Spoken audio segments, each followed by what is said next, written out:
Hello everybody, welcome to my channel judiciary prep hub. हम कर रहे हैं एक बहुत ही इंपॉर्टेंट एग्जाम की तैयारी, दैट इज जेडीए जेएलओ, जिसमें हमने अपना सेक्शन 188 तक कवर कर लिया है और आज हम स्टार्ट करेंगे चैप्टर 12 से, जो कि है सेक्शन 189 से स्टार्ट। देखो, अभी तक अगर 188 सेक्शन तक किसी को कोई प्रॉब्लम आ रही है तो आप कमेंट बॉक्स में मुझे बता सकते हैं, ठीक है। मैं ट्राई करूंगी कि और ज्यादा आपको क्रिस्टल क्लैरिटी के साथ चीजें समझ आए, ठीक है। अब देखिए, हमारा जो ये चैप्टर 12 है ये थोड़ा इजी होता जाएगा और इसमें थोड़ा इतना टेक्निकलिटी नहीं है, ठीक है। तो अब हमारा सेक्शन है 189। 189 किस बारे में बात करता है? देखिए, 189 बात करता है हमारा liability of grants at favourable rate of rent to enhancement, ठीक है। अगर आपके पास अपना बेयर एक्ट है, do open your bare act so that हमें ज्यादा प्रॉब्लम चीजों को समझने में ना हो, ठीक है। तो सेक्शन 189 अगर मैं बात करूं, लगान की अनुकूल दरों वाले अनुदानों का लगान वृद्धि के दायित्वाधीन होना।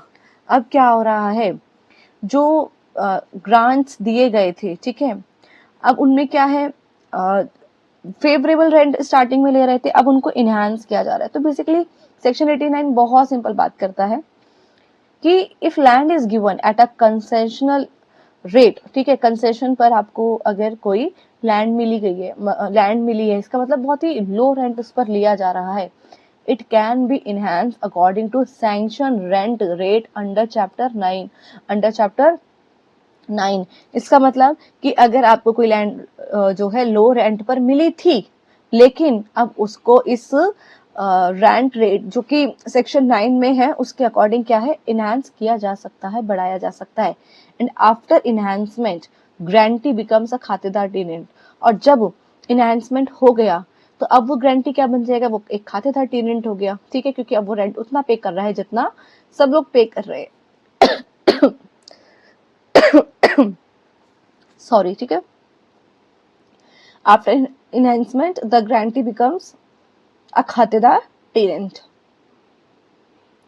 तो ये एक सिंपल सेक्शन है जिसमें इतना ही लिखा है।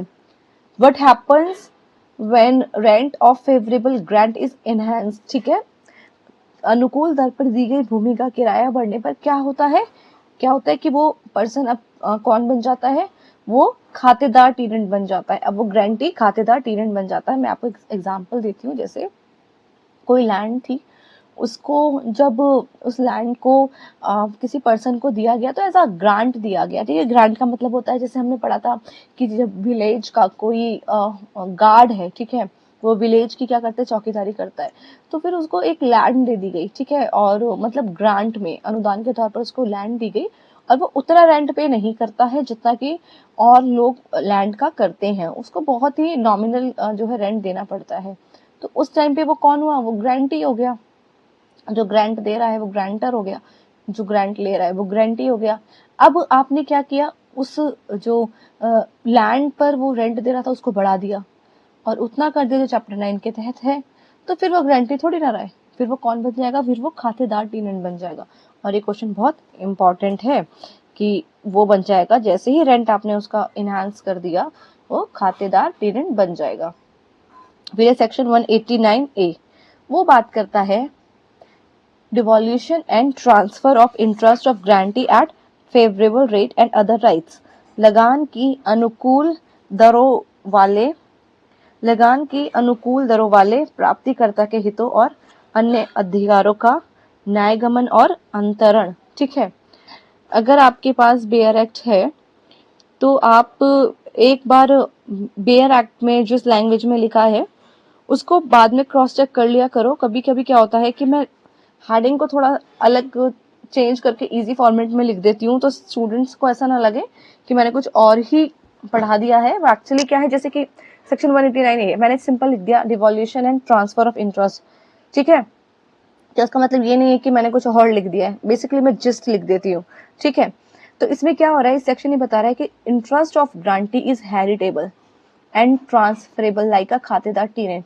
अब देखिए, अब किसी को जो है लैंड मिली है, ठीक है, ग्रांट में, अब वो जो ग्रांटी है तो उसका जो इंटरेस्ट है उस लैंड में, क्या वो हेरिटेबल है? वो बिल्कुल हेरिटेबल है।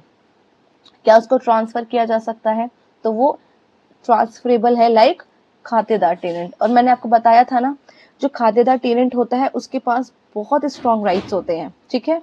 तो जो ग्रांटी है उसका जो इंटरेस्ट है, ग्रांटी का जो अधिकार होता है वंशानुगत होता है और हस्तांतरणीय होता है, ट्रांसफरेबल होता है, जैसे कि खातेदार टेनेंट का होता है।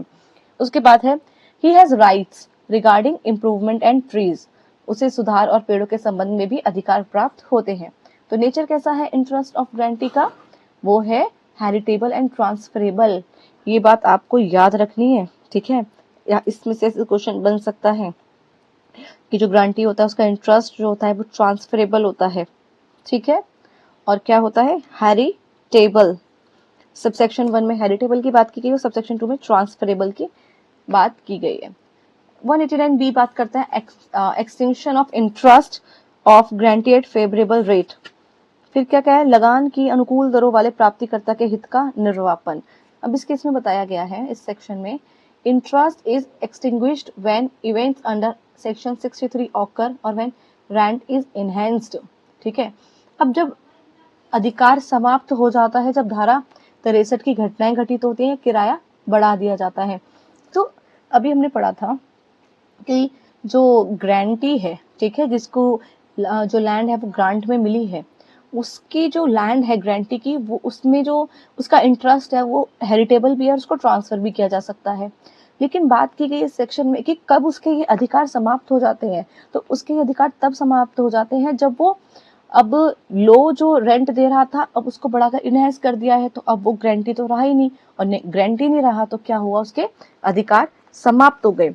और अगर मैं सेक्शन 63 की बात करूं तो वो क्या बात करता है कि टेनेंसी कब एक्सटिंग्विश्ड हो जाती है, ठीक है। The interest of tenant in his holding और part thereof as the case may be shall be extinguished when he dies leaving no heir entitled to merit. और या फिर हेरिटेबल तो है, ठीक है, लेकिन उसका कोई सन ही नहीं है, ठीक है, उसकी डेथ हो जाती है विदाउट हायर, ठीक है। तो या फिर वो सरेंडर कर देता है या अबेंडन कर देता है, ठीक है, या फिर लैंड एक्वायर बाय गवर्नमेंट। तो ये कुछ केसेस है 63 में। कितने पॉइंट्स है 63 के अंदर, 63 के अंदर है 9 पॉइंट्स, ठीक है, 63 के अंदर है 9 पॉइंट्स सबसेक्शन 1 में, जो कि बताता है कि कब टेनेंसी एक्सटिंग्विश हो जाती है। तो उसने बोला एक तो 63 के अंदर 9 पॉइंट्स है कि अगर उसका कोई वारिस नहीं है, या फिर सरेंडर कर दिया था, या अबेंडन कर दिया था, या लैंड गवर्नमेंट ने एक्वायर कर ली है, या लॉस ऑफ पोजेशन हो गया विद लिमिटेड बार, या फिर इजेक्टमेंट हो गया है उसका, ठीक है, या फिर टेनेंसी जो है मर्जर हो गया है, या सेल कर दिया गया है उस लैंड को, या गिफ्ट में दे दिया गया है, ये सब केसेस हो गए। तो फिर वो जो ग्रांटी है फिर उसका तो कुछ राइट बचा ही नहीं है, तो उस केस में भी फिर उसका इंटरेस्ट क्या है, एक्सटेंशन हो जाएगा, समाप्त हो जाएगा, ठीक है। ये बहुत इंपॉर्टेंट पॉइंट है। When does the interest of a grantee extinguished, कब, ऑन एनहांसमेंट ऑफ रेंट, ठीक है। सेक्शन 190 जो कि बात करता है rights and liabilities of village servant, ठीक है। तो देखिए जो विलेज सर्वेंट है उसकी क्या राइट्स है, उसकी क्या लायबिलिटीज होती है। Interest is neither heritable not transferable, ठीक है, इसका जो अधिकार है वो तो ना तो वंशानुगत है और ना ही हस्तांतरणीय है। उसके बाद है only sublease for 1 year is allowed. और अगर विलेज सर्वेंट अगर सबलीज देना भी चाहता है, ठीक है, सबलीज पर देना भी चाहता है, तो वो सिर्फ कितनी अलाउड है, 1 year is allowed only. It can not be attached और सोल्ड, ठीक है, इसको ना तो जब्त किया जा सकता है ना ही बेचा जा सकता है। स्टेटस इज गैर खातेदार टेनेंट, और कैसा स्टेटस रहेगा, जैसे कि एक गैर खातेदार टेनेंट का स्टेटस होता है, ठीक है। सो जो लैंड होती है विलेज सर्वेंट की वो कैसी है, नॉन ट्रांसफरेबल, ठीक है, वो हस्तांतरणीय नहीं है। उसके बाद है इजेक्टमेंट ऑफ विलेज सर्वेंट। अब हमें क्या करना है, अगर विलेज सर्वेंट को उसकी लैंड से इजेक्ट कराना है तो वो कैसे पॉसिबल है। तो सेक्शन 191 ने बताया विलेज सर्वेंट में बी इजेक्टेड, विलेज सर्वेंट में be ejected for illegal transfer, या फिर फेलियर टू परफॉर्म सर्विस, या फिर मिसयूज ऑफ लैंड, या फिर वो रेजिग्नेशन दे दे, या फिर उसका डिसमिसल हो जाए। ये कुछ ग्राउंड्स है जिसपे कि क्या हो सकता है, विलेज सर्वेंट है उसको इजेक्ट किया जा सकता है, गांव का जो सेवक है उसकी बेदखली हो सकती है। अगर आप सेक्शन 191 देखेंगे तो ग्राउंड्स दिए हैं, लेकिन मैंने उसका एसेंस आपको बता दिया है कि गांव का जो सेवक है वो अगर अवैध हस्तांतरण कर रहा है या फिर जिस पर्पस से उसको लैंड दी गई थी और वो पर्पस ही पूरा नहीं कर रहा है, जैसे कि फेलियर टू परफॉर्म सर्विस, या फिर भूमि का दुरुपयोग याद कर रहा है, या उसने खुद त्याग पत्र दे दिया है, ठीक है, या डिसमिस हो गया है, तो इस केसेस में उसको बेदखल किया जा सकता है। एग्जाम्पल, यदि पटवारी सेवा नहीं कर रहा है और क्या कर रहा है, भूमि का दुरुपयोग कर रहा है, तो उसे हटाया जा सकता है। देखिए, village servant can be ejected on which ground, failure to perform service. फिर है सेक्शन 192 जो कि बात करता है power to place village servant और हिज सक्सेसर इन पोजेशन, गांव सेवक या उसके पदीय उत्तराधिकारी को कब्जा देने की शक्ति। अब देखिए, अगर विलेज सर्वेंट है, ठीक है, उसको क्या किया गया है, या तो हटा दिया गया, इजेक्ट करा दिया गया है, या फिर वो मर जाता है, तो उस केस में क्या होगा, जो उसका उत्तराधिकारी होगा उसको कब्जा मिलेगा, ठीक है। और अगर पोजेशन इलीगली लॉस्ट हुआ है, मतलब जो कब्जा उसका अवैध रूप से छीना गया है विलेज सर्वेंट का, तो तहसीलदार उसको वापस दिलवाएगा, ठीक है, तहसीलदार रिस्टोर करवाएगा, ठीक है।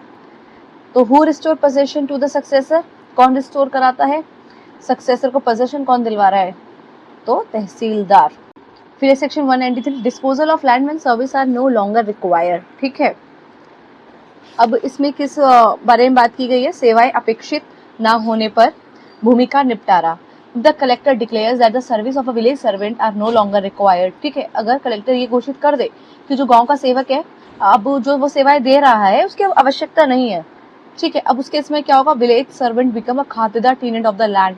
अब जो लैंड विलेज सर्वेंट को इसलिए दी गई थी क्योंकि वो सर्विस प्रोवाइड करा रहा था, अब उसको उस सर्विस से मुक्त कर दिया गया। अब जो उसका लैंड का स्टेटस क्या हो जाएगा, अब बन जाएगा वो खातेदार टेनेंट, ठीक है, क्योंकि अभी तक उसके पास इतने ज्यादा राइट्स तो नहीं थे।